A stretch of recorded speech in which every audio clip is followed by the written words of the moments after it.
Hey guys, the folks over at Maono reached out to me again and sent over their new USB microphone.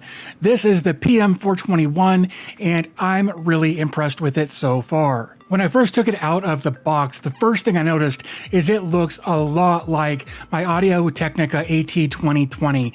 Like, they look so much alike. I feel like maybe Maono took a bit of a design influence from Audio-Technica, and that's a good thing in this case. I really do like how the new Maono PM421 looks. Obviously, it sounds good. I'm recording on it right now, and it's a great sounding, a great looking microphone.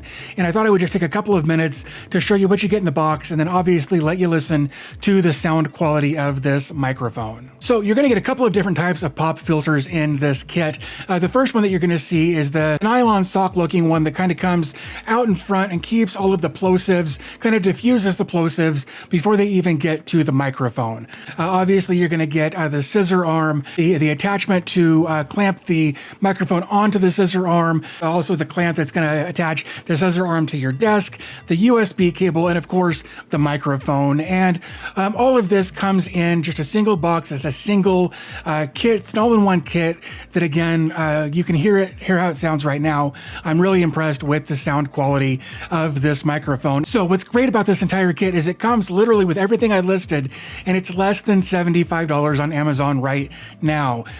So if you compare that to, say, like I mentioned, my Audio-Technica AT2020, right now that microphone by itself on Amazon is about $85-ish, and that doesn't come with an XLR cable. It doesn't come with pop filters of any kind. It doesn't come with a scissor arm. It doesn't come with a USB interface or anything else you're going to need. So for the price, actually for less than the price of an AT2020, you can get this entire kit and get set up and not have to buy anything else. So let's talk about some of the things that I really like about this microphone other than the sound quality here. It's got a mute button on it, which is great for if you're doing podcasting or interviews or things like that. It's nice to just have a mute button that you can tap and not have to click or go through software or something like that.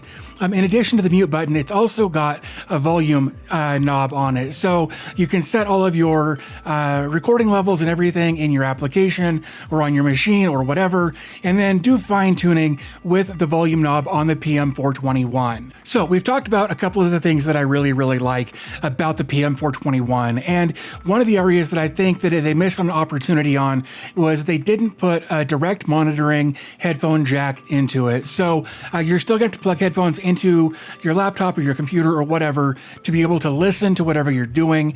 And I really think they could have stepped up just a little bit and put a direct monitoring headphone jack in here. But other than that, I'm really happy with this. So with all of that being said, I thought it would be fun to just take a quick minute, tear this thing apart and look at the internals and kind of see what the quality of the actual microphone looks like. Okay guys, just for the giggles of it, let's take this thing apart and see what the internals look like. So the first thing we're going to do is take off this bottom ring.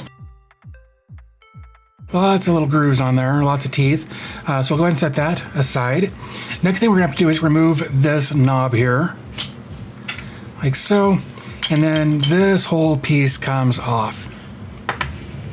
So first thing we can see in here, this actually looks really clean. It's all surface soldered parts, it looks like. Here we've got our dial, our volume dial here. This is going to be for that mute button. So it's just a capacitive touch. So that's what's going on there. Everything here looks really good. We've got a manufactured date here of looks like August 2nd of 2019, I think. And then I think that's pretty much it here. But let's get into the good stuff up here as well. So now we can remove this. And before we get into all of the rest of this, there's one thing I wanted to point out inside this part right here. And that is on the inside, there is more foam. So you've got kind of a built-in, in fact, now you can see through there. Before you couldn't. And that's actually what made me originally decide to take this apart, was I couldn't see through. So it actually does have kind of a windscreen like this already inside here. So this is more cosmetic than anything, I think. But if we come back to the microphone here, we can see it. It looks good. Soldering up here looks really good. I think I would have liked to see maybe some thicker gauged wire here, but it's probably not necessary. I'd probably like to see something closer to this. But I think this is probably fine. And overall, everything sounds really good. Of course, I'm not using this microphone while I'm recording this video, or this part of this video anyway. But that's just what it looks like on the inside. This way I've taken everything apart so you don't have to. Okay guys, so there you go. There's a quick overview and demo of the Maono PM421, and of course a quick look at the internals of the microphone. So if you're looking to get a new microphone, whether it's for podcasting, interviews, vocal tracks, if you're a singer, anything like that, this is going to be a great microphone for that. It's got a lot of built-in features that a lot of the microphones that I've reviewed in the past don't have. Again, I wish it had that direct monitoring port on it, but maybe they'll get it in the next one. But if you want to pick one of these up, I will have an Amazon affiliate link in the description down below where you can jump over and pick one of these up. Again, this is less than $75 on Amazon right now, which again, for the entire kit you're getting, really is a great deal.